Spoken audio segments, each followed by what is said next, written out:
Today we're talking about the two-handed shield cast to one-handed catch with your steel club.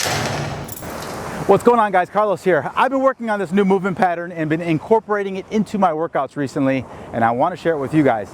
It is a two-handed shield cast to a step back lunge to a one-handed catch, and then we launch. So I'm going to show you what that looks like, and then we're going to go ahead and talk about it.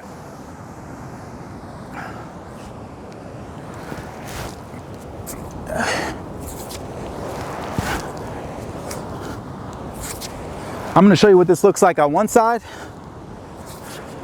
and then I'm going to show you what it looks like on the other side.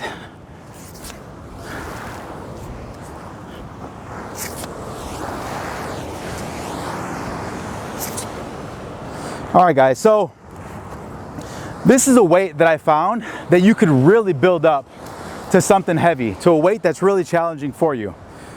When you're first setting up this position, what I want you to understand is how exactly to do the shield cast, a two-handed shield cast that is, with your club. So for this movement particularly, and for demonstration purposes, I am using my top hand to define what direction I go to. So if my top hand is on top, what I'm doing is I'm going to that side. So with the order position here, the two-handed order position, there's a couple of definitive landmarks that you want to make sure that you understand. As you go to that shield cast, you want to make sure your elbow is married to your rib. You want to make sure your chest is proud, your abs are on. And also for this movement, my feet are not staggered. My feet are pointed straight ahead. I know it's kind of hard to see because I'm in the sand. So from here, I'm finding my definitive landmarks here, and I'm not rushing through this. Find a weight that's comfortable for you when you first start. From here, I like to have my bottom hand pinky to pommel for this position.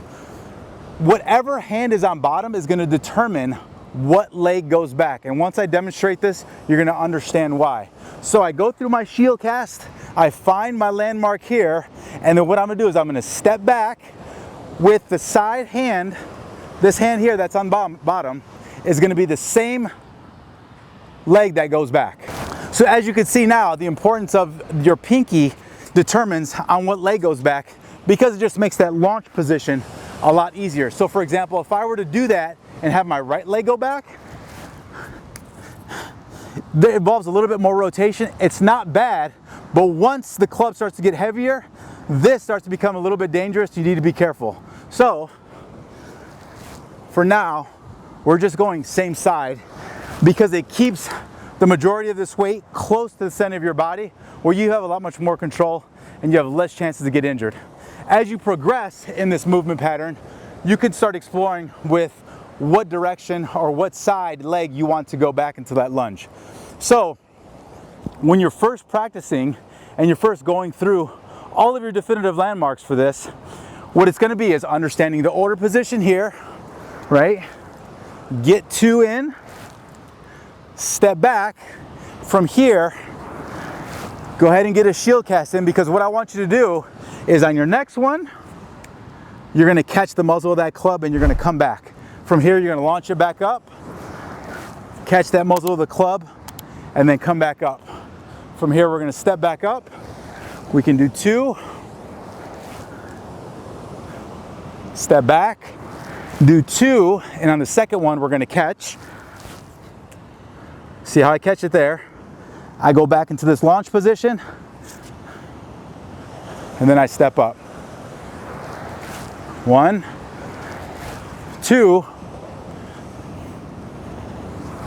one. The second one, I'm going to catch the barrel. If you notice, I keep it close to my body. I'm not catching it out here. Keep it close to your body. Go back into this launch position, or this shovel launch position, and then you can launch it up. And then you slowly start putting this together. You come back, and maybe you catch here, and then you come back to this order position, catch, feel comfortable with the weight first, and then as you start to get comfortable, start to work your way into that back lunge position. Now, like I said, with this weight, you're going to see that you can go pretty heavy. As long as your shield cast is good, you can go pretty heavy. So right now, I have this with a 20-pound club I'm gonna show you what this looks like with a little bit heavier club. So I got all my stuff out here today. This is a 40-pound club from Hephaestus Athletica. And I just want to show you what this looks like with a heavier weight and how you can start working this into your workouts. So here, 40 pounds, I'm starting into this hike position that we would call it in kettlebells, but you're gonna go from a backswing to a clean or your order position here with the clubs. So remember, find all your landmarks. This is my order position. So I did 2 there. The next one is I'm gonna step back. 1. On the second one, I'm gonna catch. And then we can launch it back up. 1. We can catch. We come back into this order position. Let's step up. And then from here, we'll do 1, 2, and then we catch. And as you can see here, you understand why it's important to keep that weight close to you, because as you start to do these, once this weight gets heavier, if this weight gets further back, it makes it very difficult to catch that club once you're going into that 360 to that order position.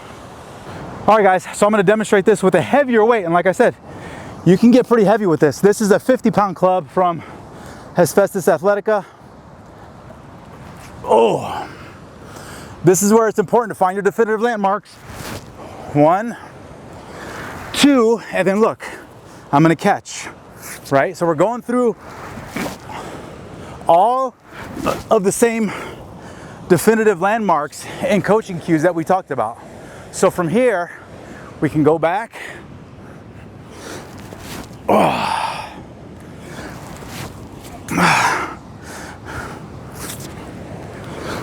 1, 2, and then we'll put it together.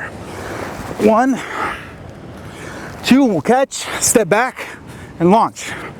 Whew.